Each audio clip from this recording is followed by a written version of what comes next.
ಉದ್ಯೋಗದ ಹೆಸರಿನಲ್ಲಿ ಕೋಟ್ಯಾಂತರ ರು ವಂಚನೆ. ಸಮಗ್ರ ತನಿಖೆಗೆ ಉಮೇಶ್ ಬೆಳಗುಂಬ ಆಗ್ರಹ. ಹಾಸನ: ಉದ್ಯೋಗದ ನಿರೀಕ್ಷೆಯಲ್ಲಿರುವ ನಿರುದ್ಯೋಗಿ ಯುವಕರ ಕನಸುಗಳನ್ನು ಬಂಡವಾಳವಾಗಿಸಿಕೊಂಡು ಕೋಟ್ಯಂತರ ರೂಪಾಯಿ ವಂಚನೆ ನಡೆಸಿರುವ ಗಂಭೀರ ಆರೋಪ ಹಾಸನ ಜಿಲ್ಲೆಯಲ್ಲಿ ಬೆಳಕಿಗೆ ಬಂದಿದ್ದು, 500ಕ್ಕೂ ಹೆಚ್ಚು ಯುವಕರಿಗೆ ಉದ್ಯೋಗದ ಭರವಸೆ ನೀಡಿ ಸುಮಾರು 100 ಕೋಟಿ ವಂಚನೆಯಾಗಿ ಎಂದು ಕೆಆರ್ಎಸ್ ಪಕ್ಷದ ರಾಜ್ಯ ಸಮಿತಿ ಸದಸ್ಯ ಮುಖಂಡ ಉಮೇಶ್ ಬೆಳಗುಂಬ ಗಂಭೀರವಾಗಿ ಆರೋಪಿಸಿದರು. ಪತ್ರಿಕಾಗೋಷ್ಠಿಯಲ್ಲಿ ಗುರುವಾರ ಮಾತನಾಡಿ, ಹಾಸನ ಜಿಲ್ಲಾ ಸಹಕಾರ ಕೇಂದ್ರ ಬ್ಯಾಂಕ್ ಎಚ್ಡಿಸಿಸಿ ಬ್ಯಾಂಕ್ ನಲ್ಲಿ ಉದ್ಯೋಗ ಕೊಡಿಸುವುದಾಗಿ ನಂಬಿಸಿ ನೂರಾರು ಯುವಕರಿಂದ ಹಣ ಪಡೆದು ವಂಚನೆ ನಡೆಸಲಾಗಿದ್ದು, ಪ್ರಕರಣದ ಕುರಿತು ಸಮಗ್ರ ತನಿಖೆ ನಡೆಸುವಂತೆ ಆಗ್ರಹಿಸಿದರು. ಅರಸೀಕೆರೆ ತಾಲೂಕಿನ ಬೆಳಗುಂಬ ಗ್ರಾಮ ಪಂಚಾಯಿತಿ ವ್ಯಾಪ್ತಿಯ ಮೈಲನಹಳ್ಳಿ ಗ್ರಾಮದ ಸುರೇಶ್ ಎಂಬಾತ ಎಚ್ಡಿಸಿಸಿ ಬ್ಯಾಂಕ್ನಲ್ಲಿ ವಿವಿಧ ಹುದ್ದೆಗಳಿಗೆ ನೇಮಕಾತಿ ನಡೆಯುತ್ತಿದೆ ಎಂದು ನಂಬಿಸಿ ಸುಮಾರು 500ಕ್ಕೂ ಹೆಚ್ಚು ಉದ್ಯೋಗಾಕಾಂಕ್ಷಿಗಳಿಂದ ಹಣ ಸಂಗ್ರಹಿಸಿದ್ದಾನೆ ಎನ್ನಲಾಗಿದೆ. ಪ್ರತಿ ಅಭ್ಯರ್ಥಿಯಿಂದ ಲಕ್ಷಾಂತರ ರೂಪಾಯಿ ಪಡೆದು ಉದ್ಯೋಗ ಖಚಿತಪಡಿಸುವುದಾಗಿ ಭರವಸೆ ನೀಡಲಾಗಿದ್ದು, ಒಟ್ಟಾರೆ ವಂಚನೆಯ ಮೊತ್ತ ಸುಮಾರು 100 ಕೋಟಿಗೂ ಅಧಿಕ ಇರಬಹುದೆಂಬ ಅನುಮಾನ ವ್ಯಕ್ತವಾಗಿದೆ ಎಂದರು. ಪ್ರಕರಣದ ಮತ್ತೊಂದು ಆತಂಕಕಾರಿ ಅಂಶವೆಂದರೆ, ಬ್ಯಾಂಕಿನ ಹೆಸರಿನಲ್ಲಿ ನಕಲಿ ನೇಮಕಾತಿ ದಾಖಲೆಗಳು, ಪ್ರವೇಶ ಪತ್ರಗಳು ಹಾಗೂ ಆಯ್ಕೆ ಪ್ರಕ್ರಿಯೆಗೆ ಸಂಬಂಧಿಸಿದ ದಾಖಲೆಗಳನ್ನು ಸೃಷ್ಟಿಸಲಾಗಿದೆ ಎನ್ನುವುದು. ಕೆಲವು ದಾಖಲೆಗಳಲ್ಲಿ ಬ್ಯಾಂಕಿನ ವ್ಯವಸ್ಥಾಪಕ ನಿರ್ದೇಶಕ ಎಂಡಿ ಮತ್ತು ಮುಖ್ಯ ಕಾರ್ಯನಿರ್ವಾಹಕ ಅಧಿಕಾರಿ ಸಿಒ ಅವರ ಸಹಿಗಳನ್ನು ಸಹ ನಕಲು ಮಾಡಲಾಗಿದೆ ಎಂದು ದೂರಿದರು. ಇದರಿಂದ ಅಭ್ಯರ್ಥಿಗಳು ದಾಖಲೆಗಳನ್ನು ನಿಜವೆಂದು ನಂಬಿ ಹಣ ಪಾವತಿಸಿರುವ ಸಾಧ್ಯತೆ ಇದೆ. ವಂಚನೆ ಬೆಳಕಿಗೆ ಬಂದ ನಂತರ ಹಲವಾರು ಸಂತ್ರಸ್ತರು ಆತಂಕಕ್ಕೆ ಒಳಗಾಗಿದ್ದು, ತಮ್ಮ ಹಣವನ್ನು ಮರಳಿ ಪಡೆಯುವ ಬಗ್ಗೆ ಅನಿಶ್ಚಿತತೆಯಲ್ಲಿ ಇದ್ದಾರೆ. ಕೆಲವರು ಸಾಲ ಮಾಡಿ, ಆಸ್ತಿ ಅಡಮಾನ ಇಟ್ಟು ಅಥವಾ ಕುಟುಂಬದ ಉಳಿತಾಯ ಹಣವನ್ನು ನೀಡಿ ಉದ್ಯೋಗದ ನಿರೀಕ್ಷೆಯಲ್ಲಿ ಹಣ ಹೂಡಿಕೆ ಮಾಡಿದ್ದಾರೆ ಎಂಬ ಮಾಹಿತಿಯೂ ಕೇಳಿಬರುತ್ತಿದೆ. ಇದರಿಂದ ಅನೇಕ ಕುಟುಂಬಗಳು ಆರ್ಥಿಕ ಸಂಕಷ್ಟಕ್ಕೆ ಸಿಲುಕಿರುವ ಸಾಧ್ಯತೆ ಇದೆ ಎಂದು ತಿಳಿಸಿದರು. ಈ ಕುರಿತು ಸ್ಪಷ್ಟನೆ ನೀಡಿರುವ ಹಾಸನ ಜಿಲ್ಲಾ ಸಹಕಾರ ಕೇಂದ್ರ ಬ್ಯಾಂಕ್ ಅಧ್ಯಕ್ಷ ನಾಗರಾಜ್ ಅವರು, ಬ್ಯಾಂಕಿನಲ್ಲಿ ಯಾವುದೇ ನೇಮಕಾತಿ ಪ್ರಕ್ರಿಯೆ ನಡೆಯುತ್ತಿಲ್ಲ ಎಂದು ತಿಳಿಸಿದ್ದಾರೆ. ಬ್ಯಾಂಕ್ ಹೆಸರಿನಲ್ಲಿ ಯಾರಾದರೂ ಉದ್ಯೋಗ ನೀಡುವುದಾಗಿ ಹೇಳಿ ಹಣ ಕೇಳಿದರೆ ಸಾರ್ವಜನಿಕರು ನಂಬಬಾರದು ಎಂದು ಅವರು ಎಚ್ಚರಿಕೆ ನೀಡಿದ್ದರು. ಬ್ಯಾಂಕಿನ ಅಧಿಕೃತ ಪ್ರಕಟಣೆಗಳ ಹೊರತಾಗಿ ಯಾವುದೇ ನೇಮಕಾತಿ ಮಾಹಿತಿಗೆ ಮಹತ್ವ ನೀಡಬಾರದು ಎಂದು ಹೇಳಿದರು. ಕೆಆರ್ಎಸ್ ಪಕ್ಷದ ಮುಖಂಡರು ಈ ಪ್ರಕರಣವನ್ನು ಅತ್ಯಂತ ಗಂಭೀರವಾಗಿ ಪರಿಗಣಿಸಬೇಕೆಂದು ಆಗ್ರಹಿಸಿದ್ದು, ಇದು ಕೇವಲ ಹಣಕಾಸು ವಂಚನೆಯಲ್ಲ, ಸಾವಿರಾರು ಯುವಕರ ಭವಿಷ್ಯದೊಂದಿಗೆ ಆಟವಾಡಿದ ಪ್ರಕರಣವಾಗಿದೆ ಎಂದು ಅಭಿಪ್ರಾಯಪಟ್ಟರು. ಪ್ರಕರಣದ ಹಿಂದಿರುವ ವ್ಯಕ್ತಿಗಳು, ಮಧ್ಯವರ್ತಿಗಳು ಹಾಗೂ ಸಹಕಾರ ನೀಡಿರುವ ಇತರರ ಬಗ್ಗೆ ಸಮಗ್ರ ತನಿಖೆ ನಡೆಸಿ ಸತ್ಯಾಂಶವನ್ನು ಹೊರತರುವುದು ಅಗತ್ಯವಾಗಿದೆ ಎಂದು ಒತ್ತಾಯಿಸಿದರು. ಅಲ್ಲದೆ ವಂಚನೆಗೆ ಒಳಗಾದ ಎಲ್ಲ ಸಂತ್ರಸ್ತರನ್ನು ಗುರುತಿಸಿ ಅವರಿಗೆ ನ್ಯಾಯ ದೊರಕಿಸಿಕೊಡಬೇಕು. ತಪ್ಪಿತಸ್ಥರ ವಿರುದ್ಧ ಕಠಿಣ ಕಾನೂನು ಕ್ರಮ ಜರುಗಿಸಿ ಇಂತಹ ಘಟನೆಗಳು ಮರುಕಳಿಸದಂತೆ ಸರ್ಕಾರ ಹಾಗೂ ಪೊಲೀಸ್ ಇಲಾಖೆ ಕ್ರಮ ಕೈಗೊಳ್ಳಬೇಕು ಎಂದು ಆಗ್ರಹಿಸಿದರು. ಇತ್ತೀಚಿನ ದಿನಗಳಲ್ಲಿ ಸರ್ಕಾರಿ, ಅರೆ ಸರ್ಕಾರಿ ಹಾಗೂ ಬ್ಯಾಂಕಿಂಗ್ ಕ್ಷೇತ್ರಗಳಲ್ಲಿ ಉದ್ಯೋಗ ಕೊಡಿಸುವುದಾಗಿ ಹೇಳಿ ಹಣ ವಸೂಲಿ ಮಾಡುವ ವಂಚನೆ ಪ್ರಕರಣಗಳು ಹೆಚ್ಚಾಗುತ್ತಿದ್ದು, ಯುವಕರು ಹೆಚ್ಚಿನ ಜಾಗರೂಕತೆ ವಹಿಸುವುದು ಅಗತ್ಯವಾಗಿದೆ. ಯಾವುದೇ ನೇಮಕಾತಿ ಕುರಿತ ಮಾಹಿತಿಯನ್ನು ಸಂಬಂಧಿತ ಸಂಸ್ಥೆಗಳ ಅಧಿಕೃತ ವೆಬ್ಸೈಟ್, ಪ್ರಕಟಣೆ ಅಥವಾ ಅಧಿಕಾರಿಗಳ ಮೂಲಕ ದೃಢೀಕರಿಸಿಕೊಂಡ ಬಳಿಕವೇ ಮುಂದಿನ ಕ್ರಮ ಕೈಗೊಳ್ಳಬೇಕು. ಉದ್ಯೋಗದ ಹೆಸರಿನಲ್ಲಿ ಹಣ ಕೇಳುವ ವ್ಯಕ್ತಿಗಳ ಬಗ್ಗೆ ಅನುಮಾನವಿದ್ದರೆ ತಕ್ಷಣವೇ ಪೊಲೀಸ್ ಇಲಾಖೆಗೆ ಮಾಹಿತಿ ನೀಡುವಂತೆ ಮನವಿ ಮಾಡಿದರು. ಪತ್ರಿಕಾಗೋಷ್ಠಿಯಲ್ಲಿ ಕೆಆರ್ಎಸ್ ಪಕ್ಷದ ರಮೇಶ್ ಬೂವನಹಳ್ಳಿ, ವಕೀಲ ಮಂಜು, ಉಪಾಧ್ಯಕ್ಷ ನಿರಂಜನ್, ಪ್ರಧಾನ ಕಾರ್ಯದರ್ಶಿ ಮಧು ಹಾಗೂ ನೊಂದಿರುವ ರಾಜಶೇಖರ್ ರೆಡ್ಡಿ ಇತರರು ಉಪಸ್ಥಿತರಿದ್ದರು. ಕೆಲವು ಪೇರೆಂಟ್ಸ್ಗೆ ಮಕ್ಕಳ ಮೇಲೆ ಏನಿರುತ್ತೆ ಅಂದ್ರೆ, ಬೇಡಪ್ಪ ನಾವು ಮತ್ತೆ ಉದ್ಯೋಗ ತೊಂದರೆ ಆಗ್ಬೋದು ಸರ್. ಈ ಮಿಡ್ಲ್ ಕ್ಲಾಸ್ ಮೆಂಟಾಲಿಟಿ ಆಗಿದೆ ಅಂದ್ರೆ, ಯಾಕಪ್ಪ ನಾವು ಕೆಟ್ಟರಾಗೋಣ, ಇವಾಗ ಕೊಟ್ಬಿಟ್ಟಿದೀವಿ, ಸಿಗಾಕೊಂಡಿದೀವಿ. ಆದ್ರೆ ನಾವು ಮಾಡಾಳ್ ಸ್ವಾಮಿ ಅಂತ ಸರ್ ಅರಸೀಕೆರೆ ಜಿಲ್ಲಾ ಪಂಚಾಯತ್ ಸದಸ್ಯರು, ಅವರು ನೆನ್ನೆ ಸಿಕ್ಕಿದ್ರು. ಅವ್ರ ಕಡೆಯಿಂದ ಅವರು ಸುಮಾರು ಒಂದು 8 ನೋಡಿ ಅವರ ಉಪಸ್ಥಿತಿನಲ್ಲೇ ಆಗಿರೋದಿದು. ಅದರಲ್ಲಿ ಇನ್ನು 20 ಲಕ್ಷ ನಮಗೆ ಬರಬೇಕು, ಕೆಲವು ಕೊಟ್ಟಿದ್ದಾನೆ ಅಂತ ಹೇಳಿದ್ರು. ಕೆಲವು ಹೆಂಗಾಗಿದೆ ಗೊತ್ತಾ ಸರ್, ಸ್ವಲ್ಪ ಜೋರ್ ಮಾಡೋರಿಗೆ ಏನ್ ಮಾಡ್ತಾರೆ, ಇಲ್ಲಪ್ಪ ಸಾವಾಸ್ ಬೇಡ ಅಂತ 1 ಲಕ್ಷನೋ 2 ಲಕ್ಷನೋ ಕೊಡೋದು. ಆಮೇಲೆ ಅಧ್ಯಕ್ಷರಿಗೆ 50 ಲಕ್ಷ ಕೊಟ್ಟೆ, ಅಧ್ಯಕ್ಷರು ಮಗನ ಮದುವೆ, ನೆಕ್ಸ್ಟ್ ರೇವಣ್ಣರೆಲ್ಲ ಹೋಗಿದ್ದಾರೆ. ಈ ತರ ಬರೀ ಸಬು ಹೇಳ್ಕೊಂಡು ಬರ್ತಾ ಇದಾರೆ. ಇವ್ರು ಏನ್ ಮಾಡ್ತಾರೆ, ನಂಬಿಕೆ ಕೊಟ್ಟಿದೀವಲ್ಲ ಇರ್ಲಿ ಬಿಡಪ್ಪ, ಕೆಲಸದ ಆಸೆ ಇದೆಯಲ್ಲ ಸರ್. ಇವತ್ತಿನ ಒಂದು ಸ್ಥಿತಿನಲ್ಲಿ ಒಂದು ಉದ್ಯೋಗ ಸಿಕ್ಕಿದ್ರೆ ನಮ್ಮ ಜೀವನ ಪಾವನವಾಗುತ್ತೆ ಅಂತ ಒಂದು ಮೆಂಟಾಲಿಟಿ ಇದೆ. ಅಂತ ಸಂದರ್ಭದಲ್ಲಿ ಯಾಕೆ ಕೇಳಿಸ್ಕೊಂಡು ಇಷ್ಟು ದಿನವಾಗಿದೆ, ಇನ್ನೊಂದು 3 ತಿಂಗಳು ಕಾಯೋಣ, ಈ ತರ ಕಾಯ್ತಾ ಇದ್ರಿ. ಬಟ್ ಈಗ ಇವ್ರು ಧೈರ್ಯ ಬಂದ್ರು, ಇವ್ರು ಪರವಾಗಿ ಆಗಿರೋದು. ಇದ್ರ ಜೊತೆ ನಮಗೆ ನಿನ್ನೆಯಿಂದ ಸುಮಾರು ಒಂದು 10-15 ಕಾಲು ಫೋನ್ ಮಾಡಿದ್ದಾರೆ, ಸರ್ ನಮಗೆ ಕೊಟ್ಟಿದ್ದಾರೆ, ಆಯ್ತು ಬರ್ಗಪ್ಪ ನಿಮ್ಮನ್ನ ಇಟ್ಕೊಂಡು ಅದೇನಿದೆ ಅವ್ರನ್ನೂ ಕರೆಸಿ, DCC ಬ್ಯಾಂಕ್ ಅವ್ರ ಅಧ್ಯಕ್ಷರು ಪದಾಧಿಕಾರಿಗಳ ನೇಮ ಅವ್ರು ಹೇಳ್ತಿದ್ದಾರೆ, ನಮ್ಮಲ್ಲಿ ಏನಿಲ್ಲ ಬೇಕಾದ್ರೆ ಕರೆಸಿ ನಾವು ಕೇಳ್ತೀವಿ ಅಂತ ಹೇಳ್ತಿದ್ದಾರೆ. ನಾನು ಅವ್ರಿಗೆ 10 ಲಕ್ಷ ಕೊಟ್ಟಿದ್ದೀನಿ, ಇವ್ರಿಗೆ 1 ಲಕ್ಷ, ಅದು ನಮ್ಮ ವಿತೌಟ್ ಮೈ ನೋಟಿಸ್, ಅದು ನಮಗೆ ಗಮನಕ್ಕೆ ಬಂದಿಲ್ಲ ಸರ್. ಆದರೆ ಈಗ ಯಾರ್ಯಾರು ಬರ್ತಾರೆ ಅವ್ರನ್ನ ಇಟ್ಕೊಂಡು ನಾವು ನ್ಯಾಯ ಕೊಡಿಸೋದಕ್ಕೆ ಹೋರಾಡ್ತೀವಿ. ಸರ್ ಇದು ಅರಸೀಕೆರೆನಲ್ಲಿ ಸರ್, ಅರಸೀಕೆರೆ ಸೂಪರ್ವೈಸರು HDCC ಬ್ಯಾಂಕಲ್ಲಿ. ಹಾಂ sir, Suresh is not a employee, ಅವನು ಈಸ್ ಎ ಕಿಂಗ್ ಪಿನ್. ಅವನು ಇವ್ರನ್ನ ಬ್ಯಾಲೆನ್ಸ್ ಮಾಡ್ಕೊಂಡು ಆಟ ಆಡ್ತಾ ಇದ್ದಾನೆ. ಹಾಂ ಪರಿಚಯ ಇದೆ ಸರ್, ಇವರಿಬ್ರು ಸೇರಿ ಶಾಮೀಲಾಗಿ ಇಷ್ಟೊಂದು ಜನಕ್ಕೆ ಇದು ಮಾಡಿರೋದು.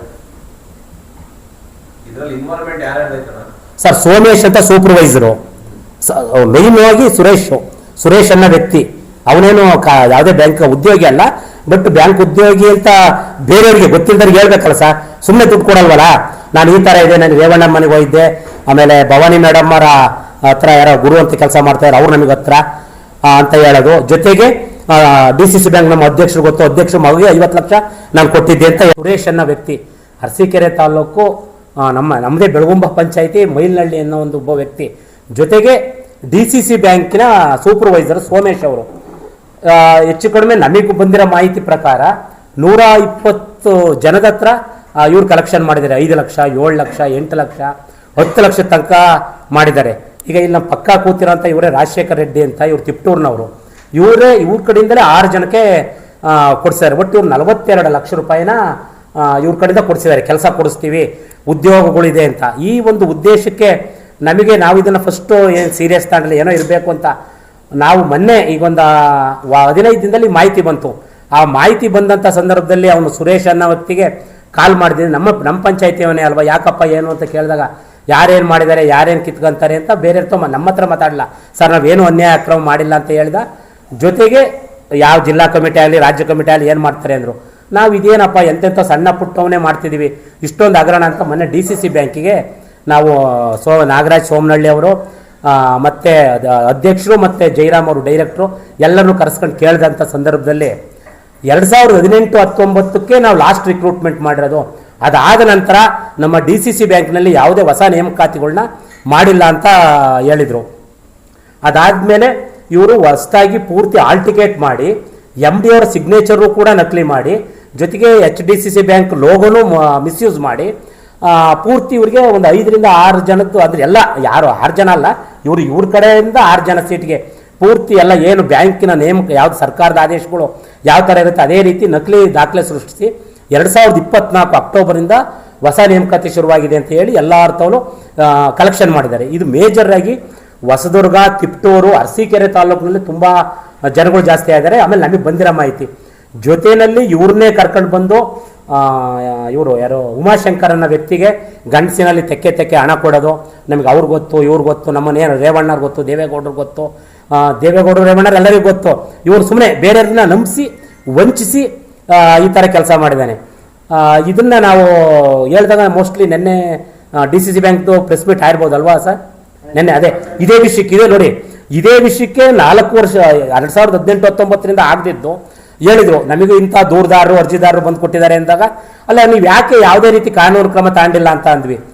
ಆಮೇಲೆ ನಾವೇನಂದ್ವಿ, ನೋಡಿ ಸರ್ ನಾವು ಕೊನೆಯಲ್ಲಿ ಎಂಟ್ರಿ ಆಗಿದ್ದೀವಿ, ನಾವು ಎಂಟ್ರಿ ಆದಮೇಲೆ ವಿತ್ ದಾಖಲಾತಿ ಸಮೇತನೇ ನಾವು ಮಾತಾಡ್ತೀವಿ, ನಾವು ಬಿಡಲ್ಲ ಅನ್ನೋ ಹೊತ್ತಿಗೆ ಇದುವರೆಗೂ ಮಾಡಿದ್ದ DCC ಬ್ಯಾಂಕ್ ಏನು ಕಮಿಟಿ ನಿನ್ನೆ ಪ್ರೆಸ್ ಮೀಟ್ ಮಾಡಿದಿರಲಿ, ಅದು ಸ್ವಾಗತಾರ್ಹ, ಅದು ನಾವು ಒಪ್ಕೊಂತೀವಿ.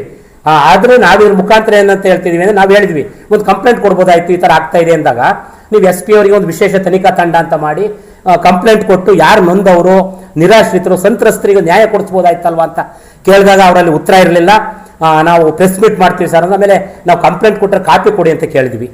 19-20 ಕೊಟ್ಟಿದ್ದೀವಿ ಅಂದಾಗ, ಸರ್ ಕಾಪಿ ಕೊಡಿ ನಾವು ಅದನ್ನು ನೋಡ್ತೀವಿ ಅಂದಾಗ ಅವ್ರು ಕೊಡಲಿಲ್ಲ. ಇರಲಿ, ಅದು 2ನೇ ಹಂತಕ್ಕೆ DCC ಬ್ಯಾಂಕ್ನವ್ರದ್ದು. ಆದರೆ ಮೂಲ ಈ ವ್ಯಕ್ತಿ ಸರ್, ದಯಮಾಡಿ ಮಾಧ್ಯಮ ಮಿತ್ರರು ಗಮನಿಸಿ, ಇವನೇನು ಜಾಸ್ತಿ ವಯಸ್ಸಾಗಲ್ಲ, 25-30 ವರ್ಷ ಇರ್ಬೋದು ಹುಡುಗ. ಈ ಪ್ರಮಾಣಕ್ಕೆ ಇವನು ವಂಚನೆ ಮಾಡ್ತಾ ಇದ್ದಾನೆ ಅಂದರೆ, ಈಗ ನೋಡಿ ಇದಾದ್ಮೇಲೆ ಮೆಗಾ ಡೈರಿ ಅಂತ ಅದ್ಬಿಡಿ, ಅದು 2ನೇ ಹಂತ. ಈಗ ಫಸ್ಟ್ DCC ಬ್ಯಾಂಕಿಲ್ಲ ಆಗಿರೋ ಅಕ್ರಮಕ್ಕೆ ಅವನ ಹತ್ರ ಪೂರ್ತಿ ಮತ್ತೆ ನೆಕ್ಸ್ಟ್ ಹೊಸ ಸಾರ್ವಜನಿಕರು. ಇವತ್ತು ಎಲ್ಲರಿಗೂ ಒಂದು ಉದ್ಯೋಗ ಅನ್ನೋದು, ಏನೋ ಒಂದು ಜಮೀನು ಮಾಡಿಕೊಡ್ಬೋದು, ಸೈಟ್ ಮಾಡಿಕೊಡು, ಏನೋ ನಮ್ಮ ಫ್ಯಾಮಿಲಿಗೆ ಒಬ್ಬರು ಮಗಳಿಗೋ ಕೆಲಸ ಸಿಕ್ಕಿದ್ರೆ ನಮ್ಮ ಸಂಸಾರ ನ್ಯಾಯಯುತವಾಗಿರುತ್ತೆ ಅಂತ ಒಂದು ನಮ್ಮ ಮಧ್ಯಮ ವರ್ಗದ ಜನರ ಆಶೋತ್ತರ. ಇಂಥರ್ನ ಈ ಥರ ದುರ್ಬಳಕೆ ಮಾಡಿಕೊಂಡು ಅವರ ಹಣನೆಲ್ಲ ಕಿತ್ಕೊಂಡು ಇದು ಮಾಡಿದ್ದಾನೆ. ಈ ಉದ್ದೇಶಕ್ಕೋಸ್ಕರ ನಾವು ಅವನು ಏನು ತನಿಖೆ ಆಗಬೇಕು, ಜೊತೆಗೆ ಕಂಪ್ಲೇಂಟ್ ಕೊಡ್ತಿದ್ದೀವಿ SP ಆಫೀಸ್ ಅವರಿಗೆ. ಮತ್ತು DCC ಬ್ಯಾಂಕಿನ ಏನು ಇದು ನಕಲಿ ಮಾಡಿದ್ದಾನೆ ಇದಕ್ಕೆ ನ್ಯಾಯ ಸಿಗೋ ತನಕ ನಾವು ಹೋರಾಟ ಮಾಡ್ತಿದ್ದೀವಿ ಅಂತ ಹೇಳಿ ನೋಡಿ, ನಮ್ಮ ನೊಂದವರು ಇವರು ನಿರಾಶ್ರಿತರು ಇವ್ರ ಕಡೆಯಿಂದ 6 ಜನಕ್ಕೆ ಇವರೇ 42 ಲಕ್ಷ ರೂಪಾಯಿ ಕೊಡಿಸಿದ್ದಾರೆ. ಸಿದ್ದರಾಮಯ್ಯ ಆಡಳಿತ ರಾಜ್ಯಕ್ಕೆ ಮಾದರಿ, ಡಿಕೆ ಶಿವಕುಮಾರ್ ನೇತೃತ್ವದಲ್ಲೂ ಅಭಿವೃದ್ಧಿ ಮುಂದುವರಿಯಲಿದೆ. ಸಂಸದ ಶ್ರೇಯಸ್ ಪಟೇಲ್. ಹಾಸನ. ಕಳೆದ 3 ವರ್ಷಗಳಲ್ಲಿ ಮುಖ್ಯಮಂತ್ರಿ ಸಿದ್ದರಾಮಯ್ಯ ಅವರು ರಾಜ್ಯಕ್ಕೆ ಅತ್ಯುತ್ತಮ ಆಡಳಿತ ನೀಡಿದ್ದು, ಪಂಚ ಗ್ಯಾರಂಟಿ ಯೋಜನೆಗಳ ಮೂಲಕ ಬಡವರು, ರೈತರು, ಮಹಿಳೆಯರು ಹಾಗೂ ಶ್ರಮಿಕ ವರ್ಗದ ಧ್ವನಿಯಾಗಿ ಕಾರ್ಯನಿರ್ವಹಿಸಿದ್ದು, ಈಗಿನ ನೂತನ ಮುಖ್ಯಮಂತ್ರಿ ಡಿಕೆ ಶಿವಕುಮಾರ್ ನೇತೃತ್ವದಲ್ಲಿ ಅಭಿವೃದ್ಧಿ ಮುಂದುವರಿಯಲಿದೆ ಎಂದು ಸಂಸದ ಶ್ರೇಯಸ್ ಪಟೇಲ್ ತಿಳಿಸಿದರು. ನಗರದಲ್ಲಿ ಖಾಸಗಿ ಕಾರ್ಯಕ್ರಮವೊಂದರಲ್ಲಿ ಗುರುವಾರ ಸುದ್ದಿಗಾರರೊಂದಿಗೆ ಮಾತನಾಡಿದ ಅವರು, ನೂತನ ಮುಖ್ಯಮಂತ್ರಿ ಡಿಕೆ ಶಿವಕುಮಾರ್ ಅವರು ಕೂಡ ಸಿದ್ದರಾಮಯ್ಯ ಅವರ ಅಭಿವೃದ್ಧಿ ಪರ ಆಡಳಿತದ ಹಾದಿಯಲ್ಲೇ ರಾಜ್ಯವನ್ನು ಮುನ್ನಡೆಸಲಿದ್ದು, ಪಕ್ಷದ ಶಿಸ್ತಿನ ಸಿಪಾಯಿಯಾಗಿ ಜನಪರ ಆಡಳಿತ ನೀಡಲಿದ್ದಾರೆ ಎಂಬ ವಿಶ್ವಾಸ ವ್ಯಕ್ತಪಡಿಸಿದರು. ಡಿಕೆ ಶಿವಕುಮಾರ್ ಅವರ ನೇತೃತ್ವದಲ್ಲಿ ಮುಂದಿನ 2 ವರ್ಷ ರಾಜ್ಯಕ್ಕೆ ಮತ್ತಷ್ಟು ಉತ್ತಮ ಆಡಳಿತ ದೊರೆಯಲಿದೆ.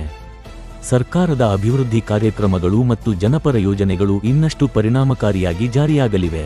2028ರ ವಿಧಾನಸಭಾ ಚುನಾವಣೆಯಲ್ಲಿಯೂ ಅವರ ನೇತೃತ್ವದಲ್ಲಿಯೇ ಕಾಂಗ್ರೆಸ್ ಪಕ್ಷ ಮತ್ತೊಮ್ಮೆ ಅಧಿಕಾರಕ್ಕೆ ಬರಲಿದೆ ಎಂಬ ವಿಶ್ವಾಸ ನಮಗಿದೆ ಎಂದು ಹೇಳಿದರು. ಶಿವಲಿಂಗೇಗೌಡರಿಗೆ ಸಚಿವ ಸ್ಥಾನ ಸಿಗುವ ವಿಶ್ವಾಸ.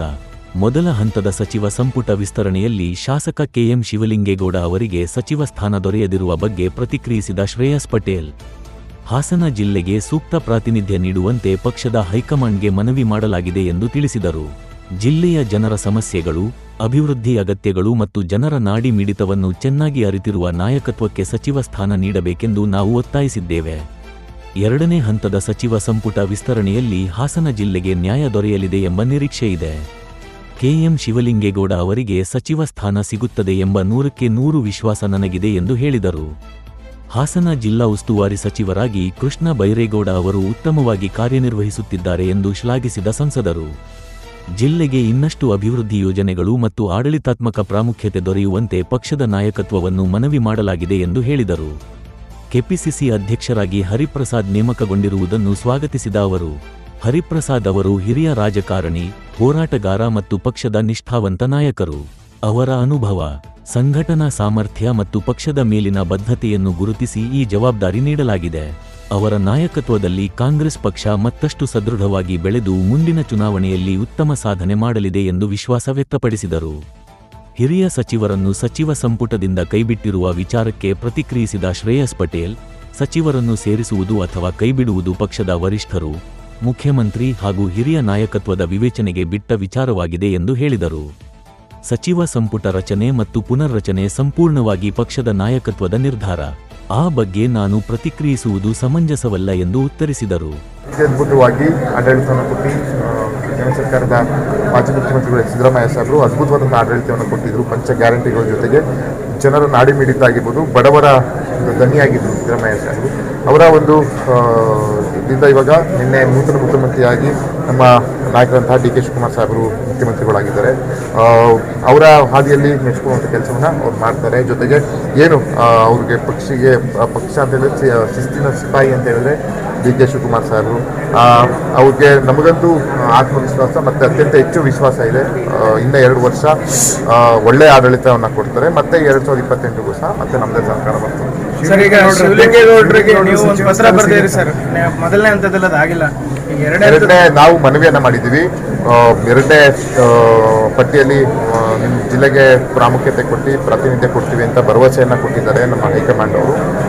ಹಾಗಾಗಿ ನಮಗೆ ಕೊನೆಗೆ ಎಲ್ಲ ಅಂತಿಮ ಅಂತ ಹೇಳಿದ್ರೆ ನಮಗೆ ಹೈಕಮಾಂಡ್ ಅವರು ಅವ್ರೇನು ನಮಗೆ ತೀರ್ಮಾನ ಕೊಡ್ತಾರೆ, ನಮ್ಮ ವರಿಷ್ಠರು ಆ ತೀರ್ಮಾನಕ್ಕೆ ನಾವೆಲ್ಲ ಬದ್ಧವಾಗಿರ್ತೀವಿ. ನನಗಂತೂ 100ಕ್ಕೆ 100 ಈ ಸಲ ಒಂದು ಭರವಸೆ, ನಂಬಿಕೆ ಇದೆ.